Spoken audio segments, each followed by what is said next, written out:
Hi everybody, hope you're all doing great. I wanted to come here today and start something very beautiful with you, which is book reading. I love spiritual books, however, I am not an avid reader. I am not someone who can finish books in few days or weeks. What I usually do is I pick up a book that I'm attracted to, I'm drawn to, and I open a random page on a need basis when I feel called to. And oftentimes I see that when I open the page, it is exactly the solution or exactly the wisdom that I'm looking for. So I wanted to share that with all of you today. And I wanted to be on this journey with all of you because I feel like there is so much wisdom to be shared from the books. So I thought, why not I read my book with you? So what we'll do is we'll read few lines of the book every day, and then I will go on to explain what I feel about those lines or what I understood. I am reading it for the first time. We'll see what is it that I receive as I read the book, what wisdom I receive, and what do I have to share with all of you. So this is exciting. Let's get started. So today we're reading from the book The Power of Now. It is a life-changing book for me. It has literally helped me heal my anxiety. I always say that mindfulness has made me a fully functional human being. Before this, I wasn't able to function because my mind was controlling me for most part of my life, and it was my master. Mindfulness taught me how to make your mind your servant and use it as your tool. And when I put it into application, when I implemented it on a daily basis, I still do. I'm able to open so many doors of expansion that I wasn't able to open before. It just seems like my destiny has expanded. I am able to enjoy the present moment without worrying about the future or without being stuck in the past. And it's the most beautiful gift that any technique can give you. Right? It is the most beautiful and powerful thing, a gift from the universe for sure. So let's read. This is, as I said, from the book The Power of Now, chapter 6. It is called The Inner Body. Someone asks a question to Eckhart, the author of the book. He says, "You spoke earlier about the importance of having deep roots within or inhabiting the body. Can you explain what you meant by that?" Eckhart replies, "The body can become a point of access into the realm of being, water.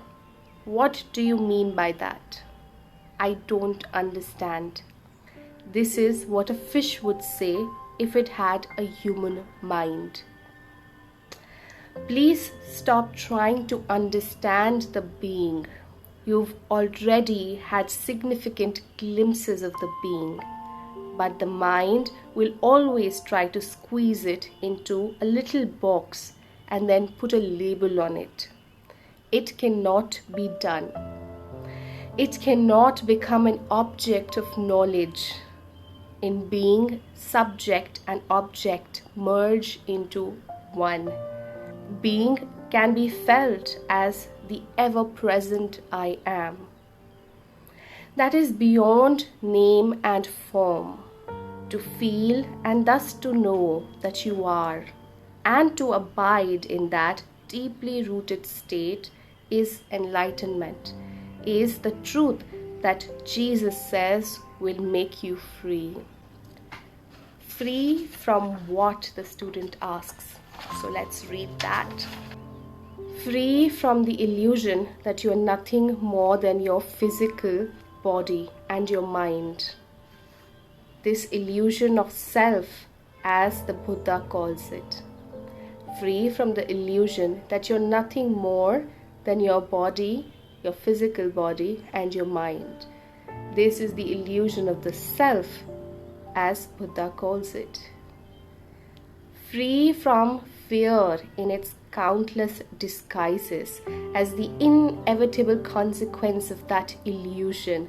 the fear that is your constant tormentor as long as you derive your sense of self only from this ephemeral and vulnerable form, and free from sin, which is the suffering you unconsciously inflict on yourself as long as this illusionary sense of self governs what you think, say, and do. So that was deep stuff. So what does it mean? I will explain it to you now. And this is very beautiful because just before coming here and switching on the camera, I was wondering about it. I was asking myself, if I'm not the mind, then who am I? Who am I? And then I was wondering, what is awareness? What is consciousness? What is being? What is me if I'm not the mind?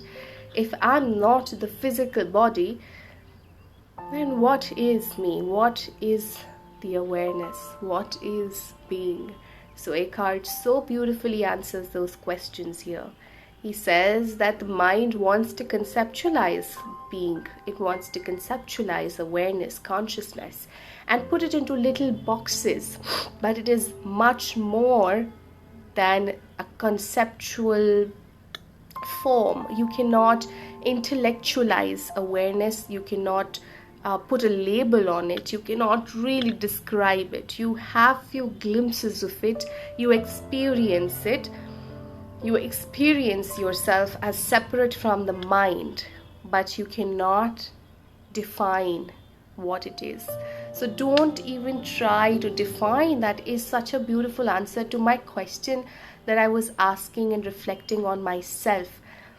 Now, for a lot of you, this might be something really deep and you might not have understood, and that is perfectly fine. We are just starting off. And I feel that as we read this book together, you will get more and more clear about what this is about, and you'll be able to take back something.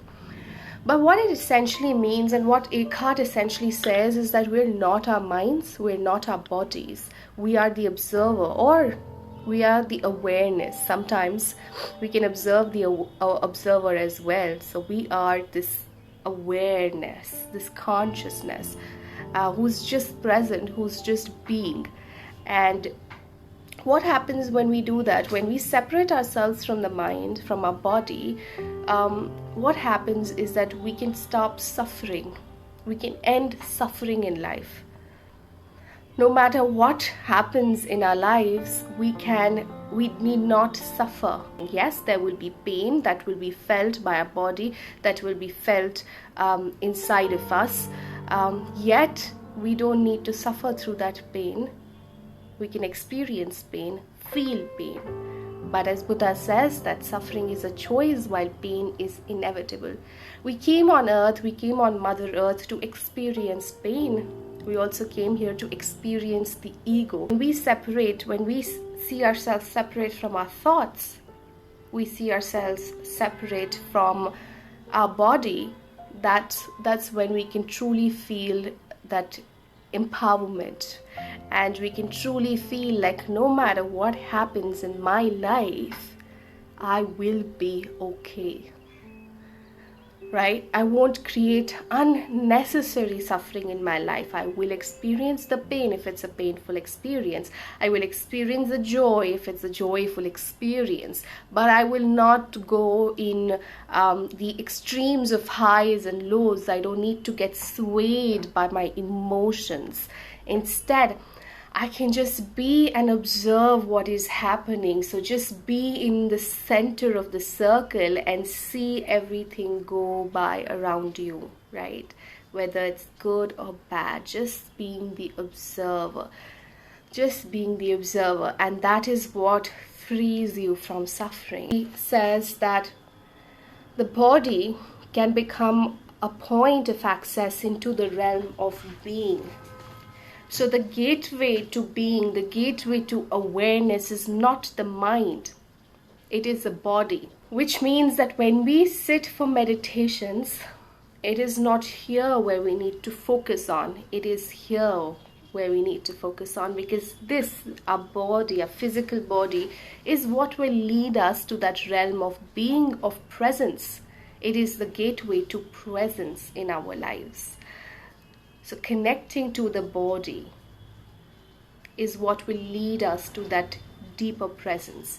I'm sure you might have a lot of questions and doubts around it, so please go ahead and ask them below. I will do my best to answer it. I hope you took back something from this. I agree it might appear a little deep. Next time we might take on something lighter, but I would love to read out the power of now to you, because it is a very, very beautiful journey to take on. The journey of mindfulness is what will lead you to really, really heal deeply and experience transformation in your life.